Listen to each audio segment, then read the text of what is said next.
Damn, this forge is getting hot.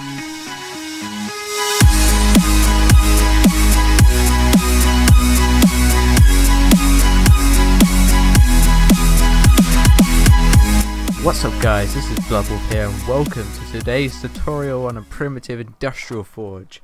This industrial forge is aimed towards primitive players and also people who are playing early to mid game. So when you don't have quite enough metal to make that industrial forge yet, you'll make this first so you can grind out and get that 2,500 ingots you need for that industrial forge. What a primitive industrial forge is 16 refining forges set up in a way that it cooks almost as quick as an industrial forge. Like I said earlier, this build is aimed mostly towards early to mid game players who haven't quite got an industrial forge yet, but you can also use it in primitive and primitive plus to cook metal fairly quickly. A refining forge cooks 1 ingot every 20 seconds, whereas an industrial forge cooks 20 ingots every 20 seconds.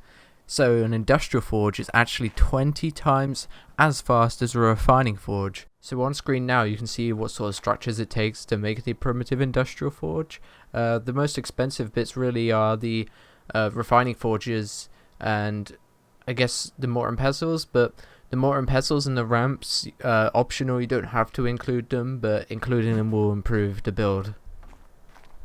These are the resources you need to build the primitive industrial forge. The stone and the hide is probably going to be the hardest resources to farm there, but everything else is going to be pretty easy to do.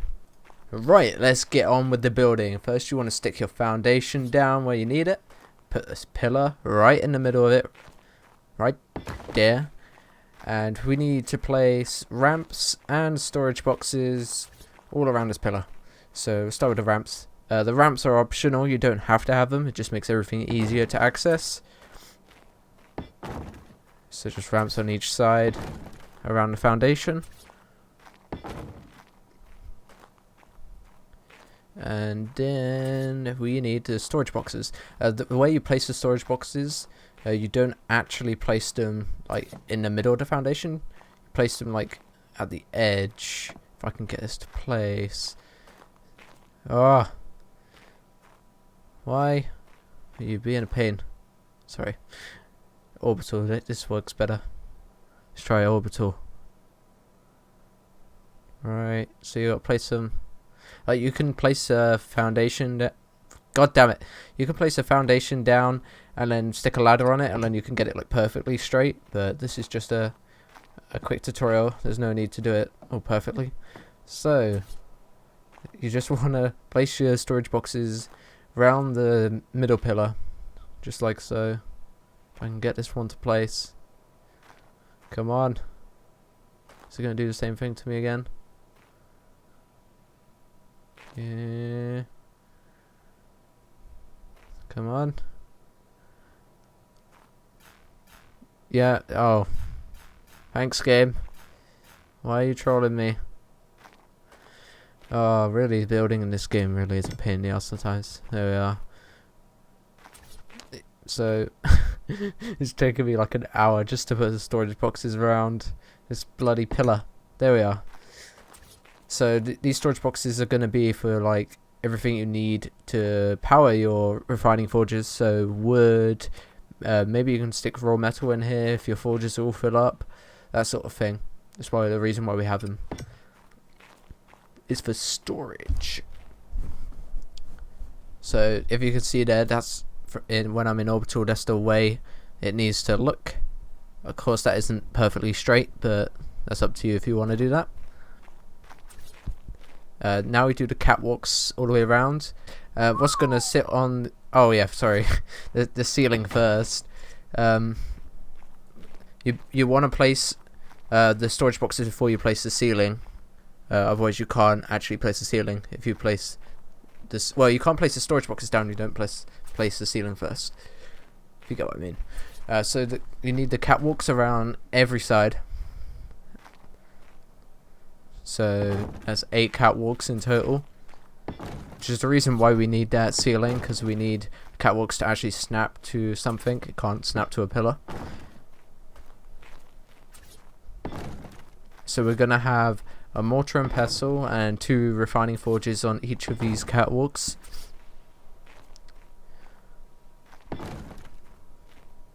So you want to stick your mortar and pestles very close to the edge of the catwalk, so you can fit a second one on, and so you can fit the refining forges on. You want to place it as close as you can to the large storage boxes.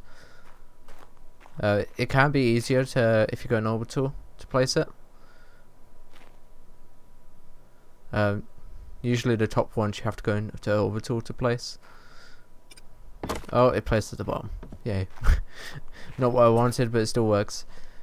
Yeah, it should be you can't actually see like the little mat that the mortar and pestle has from underneath. It's like invisible.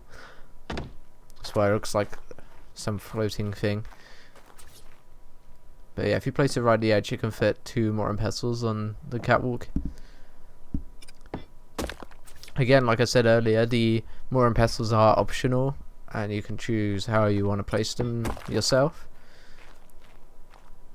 But for this build, I'm just gonna max out on what I can do with it.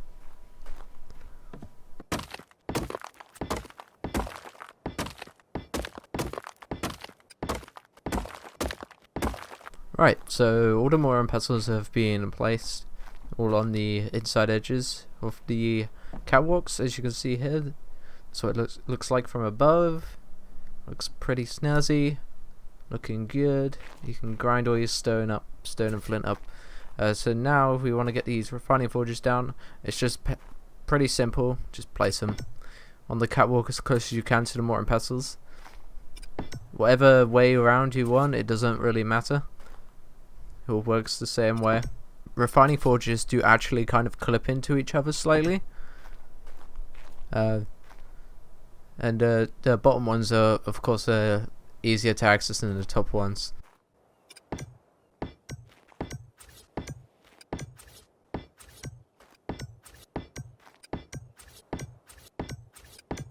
All the refining forges have been placed. This is looking pretty sweet now. This is looking like a proper primitive industrial forge.